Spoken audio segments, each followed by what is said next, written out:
welcome. This is gentle yoga we're going to kind of mostly focus on our shoulders. There'll be a little love for our hips and our back along the way as well. I'm going to wind up using a yoga block at some point. I also have a bolster and a blanket to use at the end. So if you have some of those kinds of props, and you might want them nearby. So we're going to start seated. And if sitting cross-legged is tricky, then you can sit up on a pillow or up on your blanket folded up. Just get yourself in a position where it feels like your spine will mostly remain in neutral, right? So the low back has the little neutral curve inward, the upper back has a neutral curve, your neck has a neutral curve, and it doesn't feel like you have to grip too hard with your abdominal muscles to hold yourself in that position. And for some of us, again, it will be very helpful to have the pelvis elevated in order for all that to occur. So once it feels like you're mostly there, find a comfortable way to rest your hands. For me, one palm on either knee is usually the best. But maybe you want your hands turned palm up or cupped in the center towards each other. You can test those out and see what you like. And then just take a few moments just to pay attention to the breath. So we're trying to create a little separation between our everyday task-oriented mind and this notion of arriving in the present moment, which is yoga. Ultimately, the poses of yoga are meant to be tools that we use for staying present or learning about the present moment more than the poses themselves being the ultimate goal. But they're nice, so definitely indulge in them. Notice your breath coming and going for a moment. And feel the gentle expansion of the rib cage. Notice how that impacts the shoulders, the neck, the hips. If you're starting to notice, like maybe you could use a little support under a knee or something like that, by all means add it.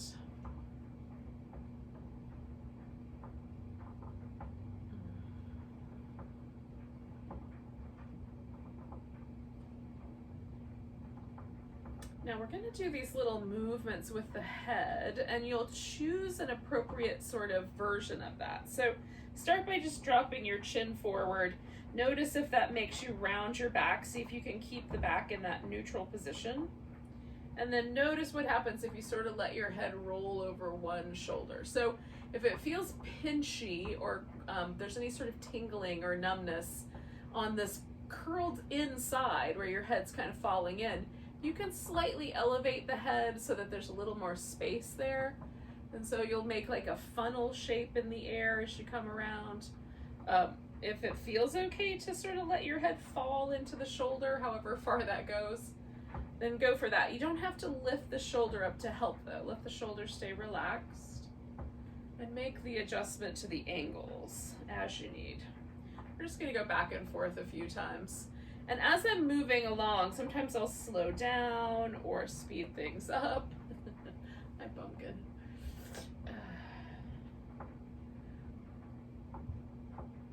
Just going back and forth. I'm going to do probably 3 more of these little circle shapes, crescent shapes.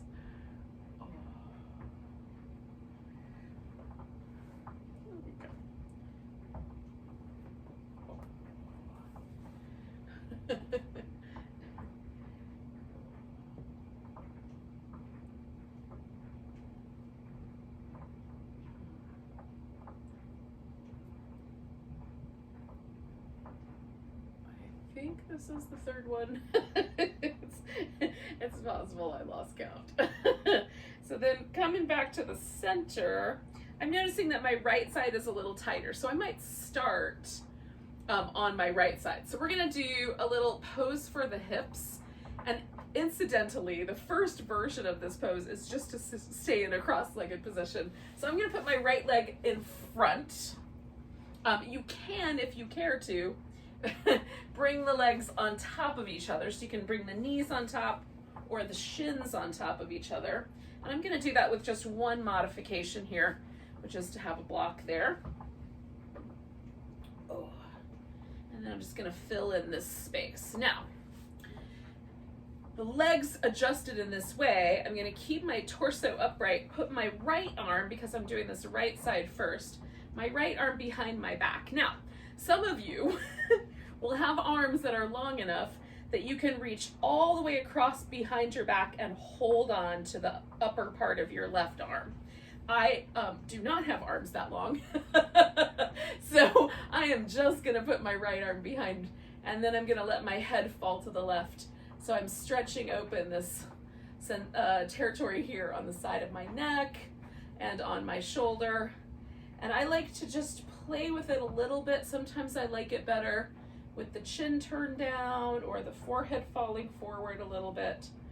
Noticing if I'm kind of leaning in that direction at all, and then just coming back to a more neutral position with my spine. You can lean forward a bit if you like from the hip, but I like to stay more upright for the shoulder. And I've got enough sensation in the hip without having to lean forward into it.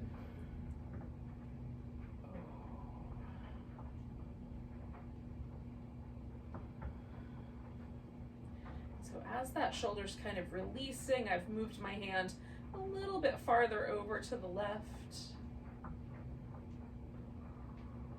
I'm gonna do about 3 more breaths.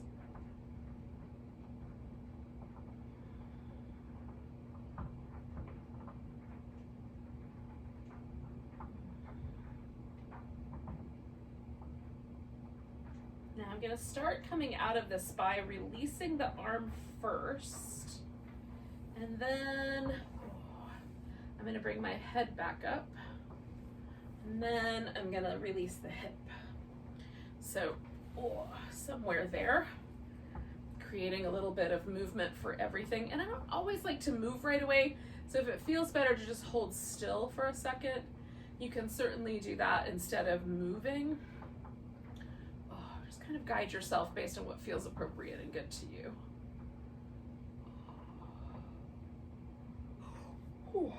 Now we're gonna do the same thing, go in the opposite direction. So again, you can just sit cross-legged. You can bring the knees on top of each other or the shins up. And of course you can modify that, in any variation that you like. Now I'm gonna start by just getting myself settled here in the hip and find the right angle for my torso. Put my left arm around behind, and again, my arm does not come all the way across, but if it did, and I wanted to, I could grab that upper right arm. It just gives it a little bit of stability. It sort of provides a little place for you to anchor your arm. So instead, I just press my forearm into my back, and then I'm sort of sitting upright into that arm. Now I'm letting my head fall over to the right, so this whole left side is receiving the stretch.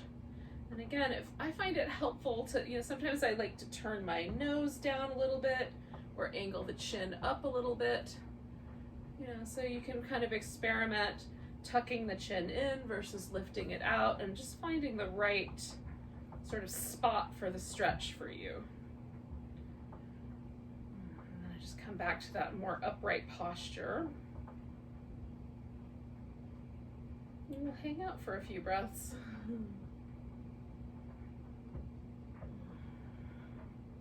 So as I get a little bit of room, I just brought my left arm a little farther across.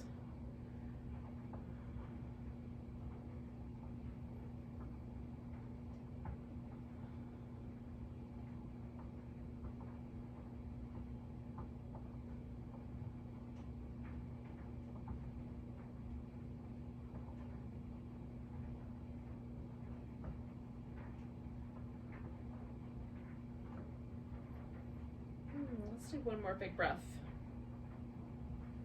All right, so again, I'm gonna undo the arm first, head second, hips last.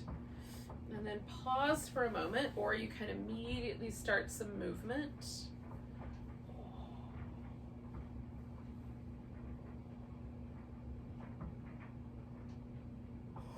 Just notice if there's any difference in the way you sort of perceive the shoulders or the neck or the upper back or your arms for that matter, or even the hips.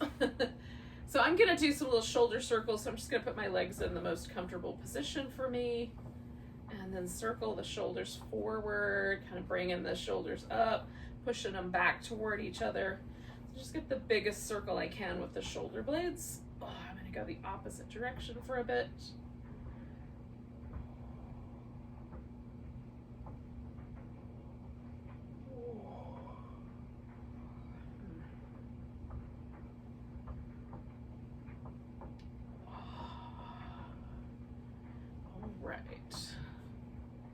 Now, we're done with the seated position.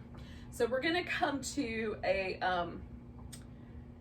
belly down, but like a Cobra position. We're gonna do some work with Cobra pose. So if you want a little more padding for any reason, maybe the front of your hip bones is uncomfortable sometimes in Cobra, you can certainly put a blanket down across your mat. You can also do some cat shapes if you want to before you get to your Cobras. So you wanna pause in the cats, do that. You can do a little child's pose. I'm gonna do these little windshield wipers. And just let the hips kind of relax there in the front. So we're gonna start with the Cobras. Now, one of the problems with Cobra that a lot of us may inadvertently do is we start the pose from the neck, right? So we're gonna try to start the pose from just below the shoulder blades.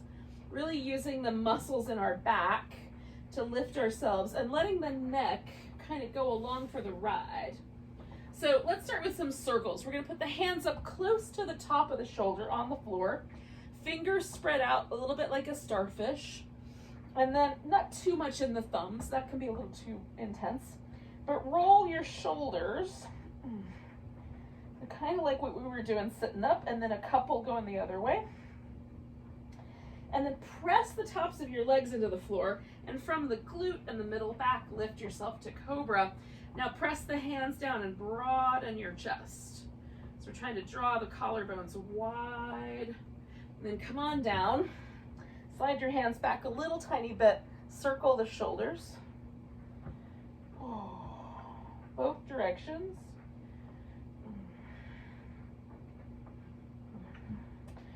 Press the legs into the ground, lift into Cobra. Again, letting the head and neck kind of come along for the ride. Come on back down, and then we're gonna take the arms into some position that you like. So you can put the hands straight back, press the palms down. I like to put mine up front, kind of like a crocodile pose. I'm gonna rest my forehead on them. You can also rest your chin. And then we're gonna lengthen out and just lift a leg and come back down.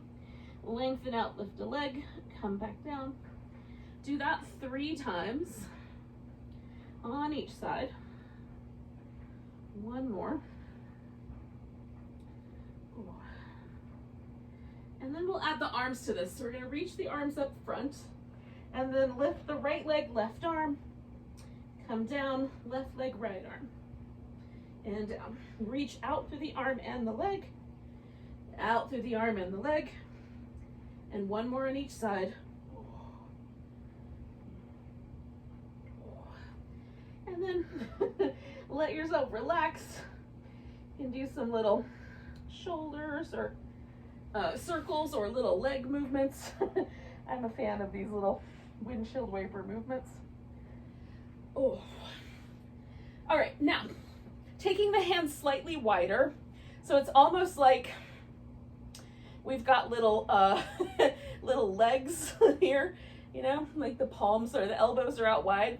You can come up onto the tips of your fingers if you like. That's my preference. You can do fists, or you can keep your palms flat. So we're gonna lift, anchor through the legs, good and strong. So we're reaching back through the legs like we did with that locust, and then one shoulder forward, one shoulder back, turning over. So I've got the right shoulder forward, left shoulder back, looking to my left, coming back to the middle, left shoulder forward, right shoulder back, and I'm trying to pull the shoulders in those directions. Come into the center, right one forward, left one back, and then left one forward, right one back. One more time. And the other side. Okay, now We're gonna flip over onto our back. Ugh. So make whatever adjustments you need to space-wise. And then we'll take a moment once we get here just to put the feet on the floor. You can just hold that constructive rest position or do the little windshield wipers back and forth as you see fit. So we're going to do this variation on the Dvipadapeetham. Now, Dvipadapeetham sounds really cool, doesn't it? It's a great name. It really just means two-footed. Dvi is two, pada is foot. So we're going to use both feet, and we're going to lift our hips up. That's all it means. But we're going to add a shoulder piece to this. So it's like the bridge pose, but it flows up and flows down. And we're going to move the arms with the hips. And then when we get all the way back, we'll bring the arms back. So we're going to start with the arms down in a generally, kind of a normal position for bridge. And then just put your feet where it feels like you've got some power, but not too much intensity for the knees. So we're going to lift the hips and take the arms overhead. Once the arms are resting overhead, we're going to roll down as close as we can to one vertebrae at a time. Once the hips touch the ground, if you don't already have a hamstring cramp, then you're just going to bring your shoulders back, okay? Bring the arms back. So we're going hips up, arms up, arms stay, roll down, hips down, arms down. Okay, so they're not coming down together, but once the arms are up, there's this kind of ridge of muscle in the upper back. That's the thing we're trying to roll down slowest over. So let's do it twice more. We're going to go hips up, arms up, then rolling over that ridge of muscle there in the upper back as slow as we can. The rest can come down a little more. Once the hips are all the way down, bring the arms down. And then one more time, hips up, arms up. Roll down nice and slow through that upper back. Once the hips are down, bring the arms back. All right, now we can let go. Do a little stretch, do some movement in the legs if you like.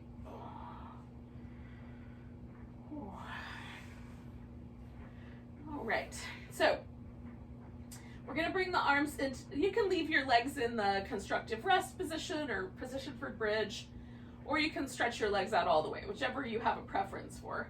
Bring your arms so that the fingertips kind of point directly up at the ceiling. We're still laying on our back. And then grab hold of one upper arm. I'm going to do the left arm first because I just grabbed hold of that most easily. You're going to pull your left arm over to the right and then simultaneously try to suck that shoulder blade back into your back with all of your upper back muscles. So I'm giving the same amount of effort putting my shoulder blade back on my back as I am pulling it across. Taking some nice deep breaths. Now you may want your elbow closer to your navel or closer to your nose. I kind of go somewhere right in the middle, but you can move the arm up or down, see if you like it better.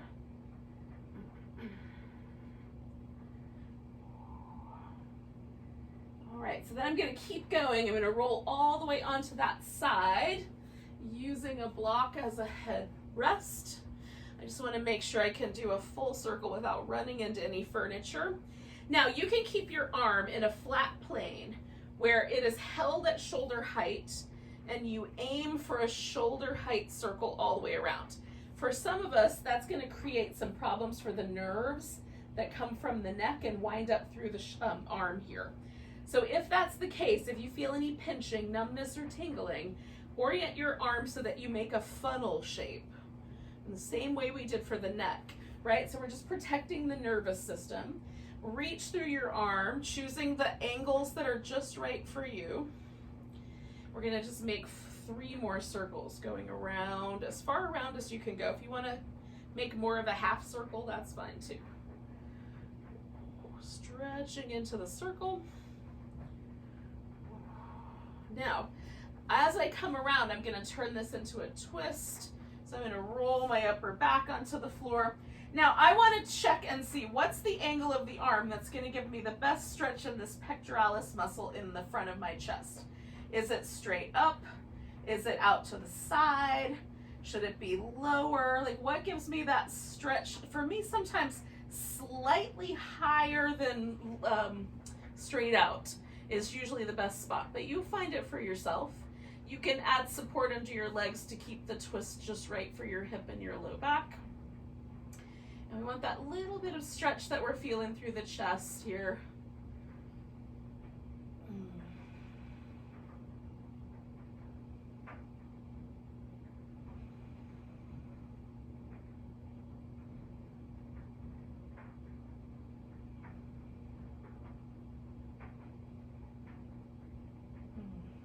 So I'm going to take 3 more breaths here.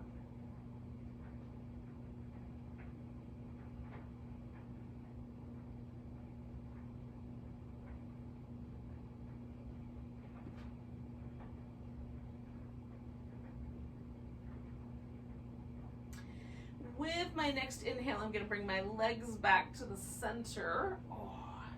Take all the pressure out of everywhere.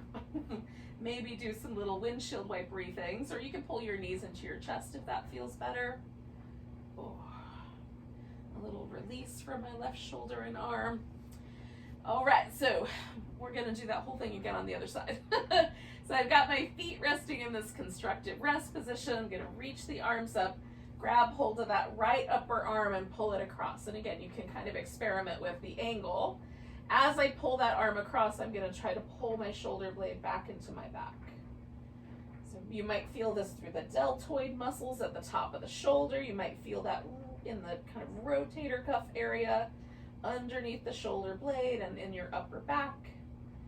There might be other places too, depending on how your body is tight or constricted, genetically or otherwise.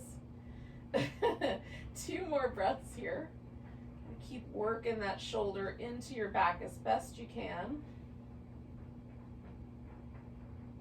And I'm going to let go and come over so I can do the little circles.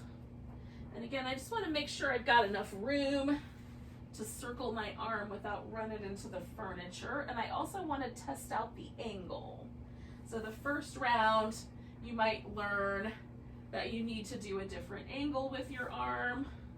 And then you're just going to stretch into that circle and keep working it.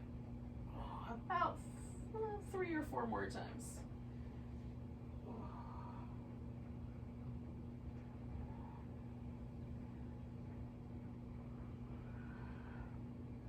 This arm for me is a little bit tighter, so sometimes I like to do an extra round with this side. I'm going to do 1 more and then it's going to turn into the twist. So now as I come around, I'm going to bring my upper back to the floor and try to find that angle for my arm that gives me the stretch really nicely through the pec. And this side is tighter, so I'm feeling a little resistance. So I'm just going to add a blanket underneath that thigh so I have a little bit of places to rest. Doesn't feel like I'm being hung out in space here so much.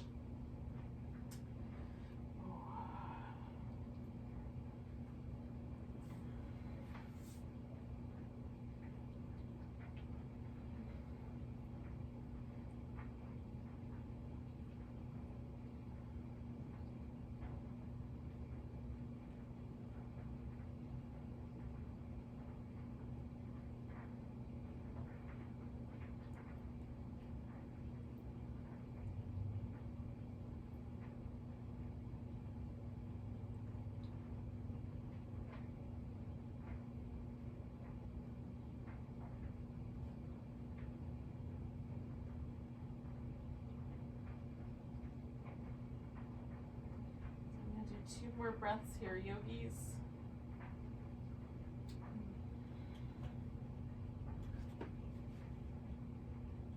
And then I'm going to bring my knees back to the center. And for our final thing here, after I have released this right arm and done some little love for my low back. We're gonna do a restful position, so basically sort of a Savasana.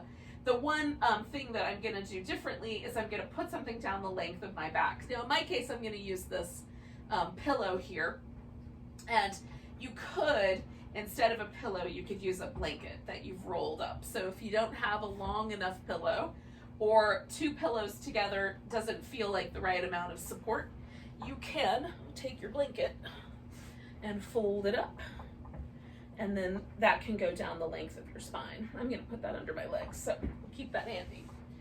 And then this guy is gonna go on. Now, the bottom of whatever object you're using, you can also use 2 yoga blocks, by the way, if you have that instead. The bottom of the pillow or the block should go in a comfortable place. So for pillows, for me, I generally aim for about the bottom of my rib cage, same with blankets. But if it's a block, then I will put the end of the block or the edge of the block just beneath the shoulder blades, so way up high under the upper back. I don't know if you can see that, but because my shirt is black and the pillow is black, but a little higher up, the shoulder blades themselves will support you on the kind of, blocks have a little bit more of a kind of stiffness to them. They're not as squishy, and so they're not as forgiving. So having big bones, like the big expanse of the shoulder blade there, to support you is nice. Okay, so I'm gonna let my legs stretch out straight, but having a little bit of support under the thighs allows for my knees to relax a little bit better. Sometimes the support is better under the knee or even under the lower leg. So you can experiment if you don't find that. And you can just have the legs rest on the floor if they don't need the extra support. This just takes a little bit of the pressure out of my low back. Because I'm really interested in this shoulder release. So we're snuggling the shoulder blades in. I'm letting the arms find a comfortable position.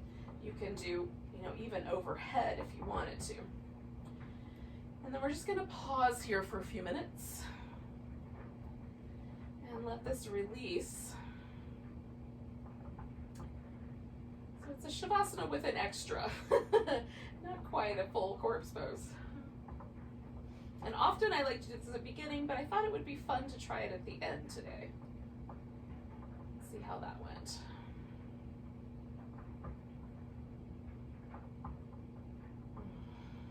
So I'm trying to release any tension I might find, like maybe my jaw is holding on a little bit, or there's a little kind of tension in the muscles between the eyebrows. Let all of that soften. Allow yourself to soften through the shoulders. We're trying to let the collarbones just drape out a little bit into space. If your elbows don't touch the ground, that could create a little trouble, so you might slip a little something under your elbows if you need it. And then let the upper back and chest relax. You can certainly change the legs if you like. You don't want your legs out straight, you can do other versions like a butterfly, cross-legged, and then let the pelvis and the low back relax. Hello, pumpkin.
favorite things about this is the coming out of it.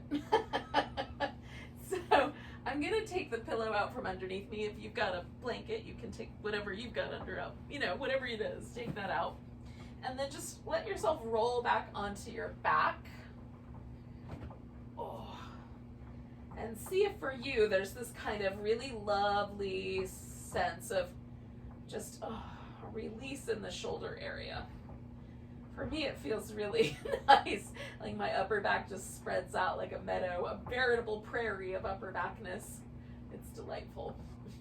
So I'm gonna give myself a little bit more of this like windshield wipery, back massagey kind of movement. And then, oh, we'll come around. Oh. Oh, when you come back to a seated position, and I'm not rushing you, but when you get there, pause for a moment and just see if there's any difference in the way you perceive like your upper back, your neck, your shoulders. Is there any sense of sort of a release or a little bit of softness there